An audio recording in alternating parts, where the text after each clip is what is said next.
വനിതാ സംവരണ ഭേദഗതി ബിൽ ഇന്ന് പാർലമെന്റിലേക്ക് എത്തുകയാണ്. കഴിഞ്ഞ ദിവസം ചേർന്ന ഇന്ത്യ സഖ്യ യോഗത്തിൽ ബില്ലിനെ എതിർക്കാൻ ഒറ്റക്കെട്ടായി തീരുമാനമെടുത്തിട്ടുണ്ട്. ഇപ്പോൾ NK പ്രേമചന്ദ്രൻ MP കൂടി നമ്മളോടൊപ്പം ചേരുകയാണ്. എങ്ങനെയാണെന്ന് പാർലമെന്റിൽ ബില്ല് വരുമ്പോൾ ഒരു തീരുമാനം? വനിതാ സംവരണ ബില്ലിനെ ഞങ്ങൾ എതിർക്കുന്നില്ല.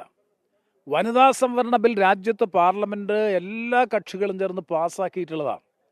പാർലമെന്റിലും അതുപോലെ നിയമസഭകളിലും 33% സീറ്റുകൾ വനിതകൾക്ക് വേണ്ടി സംവരണം ചെയ്യുന്ന ബിൽ 2023 ഇന്ത്യൻ പാർലമെന്റ് ഐകകണ്ഠ്യേന പാസ്സാക്കി.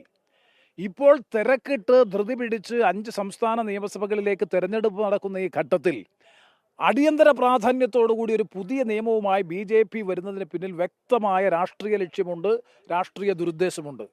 ആ രാഷ്ട്രീയ ദുരുദ്ദേശം എന്ത് എന്ന് ചോദിച്ചാൽ, നിലവിലുള്ള ബില്ലിലെ വ്യവസ്ഥകൾ അനുസരിച്ചാണെന്നുണ്ടെങ്കിൽ ഉത്തരേന്ത്യൻ സംസ്ഥാനങ്ങളിൽ BJPക്ക് സ്വാധീനമുള്ള സംസ്ഥാനങ്ങളിൽ വലിയ തോതിലുള്ള സീറ്റ് വർധന ഉണ്ടാകുകയും BJPക്ക് കാര്യമായ സ്വാധീനമില്ലാത്ത, ഉണ്ടാകാൻ സാധ്യതയില്ലാത്ത സംസ്ഥാനങ്ങളായിട്ടുള്ള ദക്ഷിണേന്ത്യൻ സംസ്ഥാനങ്ങളിൽ പരിമിതമായ വർധനവ് മാത്രം ഉണ്ടാകുകയും ചെയ്യുമ്പോൾ വലിയ തോതിൽ 2029 പാർലമെന്റ് തെരഞ്ഞെടുപ്പിൽ മാത്രമല്ല, അതിനെ തുടർന്ന് നടക്കാൻ പോകുന്ന തെരഞ്ഞെടുപ്പിലും 2/3 ഭൂരിപക്ഷത്തോടുകൂടി BJPയുടെ നേതൃത്വത്തിൽ ഒരു ഗവൺമെന്റ് അധികാരത്തിൽ വരാനും ഭരണഘടനയടക്കം മാറ്റിമറിക്കാനുള്ള ഭൂരിപക്ഷം ആർജിക്കാനും വേണ്ടിയിട്ടുള്ള ബോധപൂർവമായ രാഷ്ട്രീയ നീക്കത്തിന്റെ ഭാഗമായിട്ടാണ് ഇത്തരത്തിലൊരു നിയമനിർമ്മാണവുമായി BJP മുന്നോട്ട് വന്നിട്ടുള്ളത് എന്ന കാര്യത്തിൽ സംശയം വേണ്ട.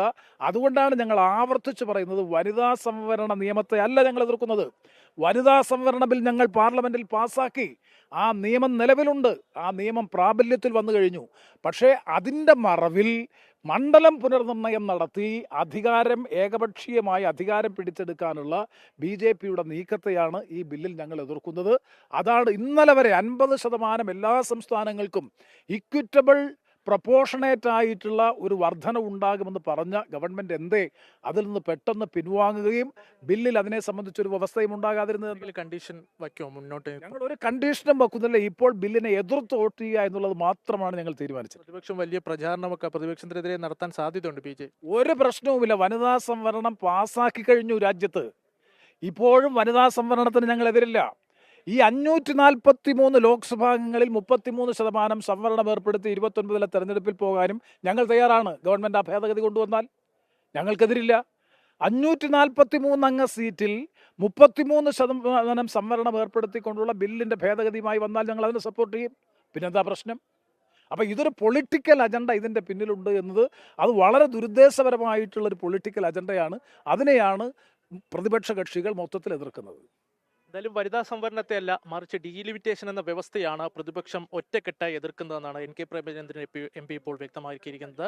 ഡൽഹിയിൽ നിന്നും മോഹനൊപ്പം അരവിന്ദ് PR, 24.